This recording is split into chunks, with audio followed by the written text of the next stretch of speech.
The weather may get severe later today, and we highlight one of the RHS teams who competed in the state finals. I'm your host, Kyle Hanley. The weather remains our top story today as we expect severe weather for this evening. Rain showers will be around all day, but tonight could bring high winds and even tornadoes.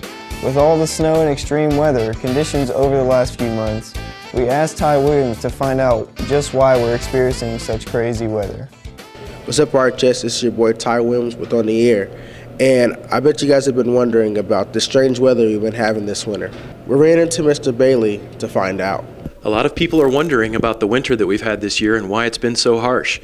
It's true, we've had 3 solid months of winter, December, January, and February. Is the world ending? Are things getting strange? The answer is no. This is a typical kind of weather if you understand a little bit about the air masses that bring our weather to this area. We really only have 2 air masses that hang over our heads. One comes down from Canada, and in the wintertime, it's cold and dry. And we have another air mass that comes up from the Gulf of Mexico, and it's warmer and wet. And it's the interaction of these 2 air masses that cause precipitation over the course of the winter. It just depends. It's random, it's chaotic, but sometimes you get lots of snow or rain in the summertime, and other times you get very little. This week you'll have a chance to see that because we're going from a cold and clear atmosphere to a warmer and cloudy atmosphere later in the week. And that's just the exchange of Florida air, Gulf of Mexico air, for Canadian air. It'll get pushed back up north, and we'll get some precipitation in the meantime. So keep your eyes on the weather and watch the air masses change over your head from cold to warm to wet and back to dry again. Back to y'all in the studio. We'll have more on tonight's crazy extreme weather and the Red Devil forecast, but for now, let's look at some announcements. Juniors, are you interested in cadet teaching next year? Maybe you'd like to help out one of your favorite elementary teachers. Then make sure to talk to your counselor during scheduling to get some more information from Mrs. Ramsey in room C127. If you're interested in being a cheerleader for next school year, then you need to pick up an application in the athletic office. Applications must be turned in by March 10th to be considered. It's time to sign up for the next session of driver's training. The link will hold a mandatory meeting for anyone thinking about taking driver's training this spring. The meeting will be Thursday, February 27th in the cafeteria, starting at 5:30. If you want to take driver's training in the spring, you must attend this meeting with a parent. Classes start March 3rd. The cost is $390. Seniors, it's time to start looking at completing your FAFSA online. The free application for federal student aid. You and your parents should have your taxes complete before filling out the form, and if you need help, RHS will be holding sessions to help you and your parents fill out the FAFSA. The first session is February 26th, and the second will be March 6th. The deadline for filing your FAFSA is March 10th. It's also time for seniors to sign up for honors and awards. There are over 65 local scholarships available through this program.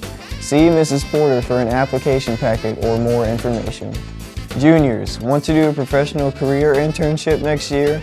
Now is the time to consider it before you sign up for next year's schedule. See Mrs. Reynolds or your counselor for more info. Seniors who are 18, if you would like to have a Morrison Reeves library card, then stop by the RHS library to fill out an application. Cards will then be distributed here at RHS. See Mrs. Christ in the library for more info. There's still time to sign up for prom, even if you haven't turned in a down payment. Remember, full payment is $50 and must be in by April 25th. See Mrs. Van Meter for more info or to make your payment. Make sure you join the Red Devil Players in Civic Hall for their annual musical this weekend as they perform Cinderella the Enchanted Edition. Showtimes are Saturday night at 7 p.m. and Sunday afternoon at 2. Tickets are $5 for students. It's time to register for the 3rd annual Shamrock 5K 10K walk run. Cost is only $10 for students, and that includes a t-shirt. Register online at speedyfeet.com/races. Any girl interested in playing softball, there will be a meeting today right after school in Tiernan.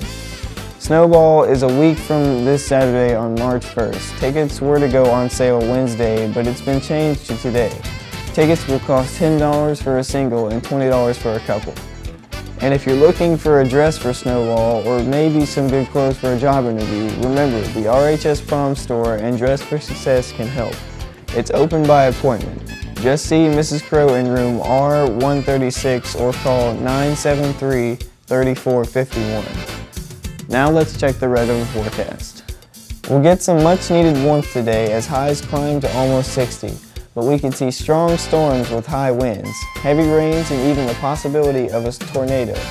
Tomorrow we'll see more high winds and cooler temperatures with highs only in the 40s. Our entire area is under the threat of severe weather today, mostly from heavy rain, flooding, and high winds.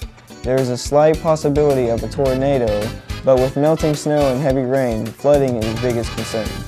The rain will be with us off and on throughout the day, but the storms won't really start until this evening. By midnight, most of the heavy storms should be through the area and rain starting to come to an end, leaving us with a blustery day to end the week and snow chances over the weekend. As we close today, our RHS girls bowlers earned a 5th place finish in the state this past weekend, and Braden Whited was there to give us a closer look. Have a great day. Hey RHS, this is Braden Whited catching up with the Lady Red Devils Bowling Club as they competed in the state finals this past weekend. As the girls competed in the state finals this past weekend, they placed 5th out of 10 teams. A lot of emotion, very proud of the girls, they did really well. You know, they've been good out of the gate since we took off, so really proud of them. Feel pretty good about it. Senior Sierra Bowman bowled in both individual and team event this past weekend. Here are her thoughts. It had a lot of different emotions. At first we were kind of scared and worried that we weren't going to get as far as we got, but at the end I think we all turned out extremely proud and happy with the results. The girls bowled well and they got 5th. Here are the results. For On the Air, it's Braden Whited.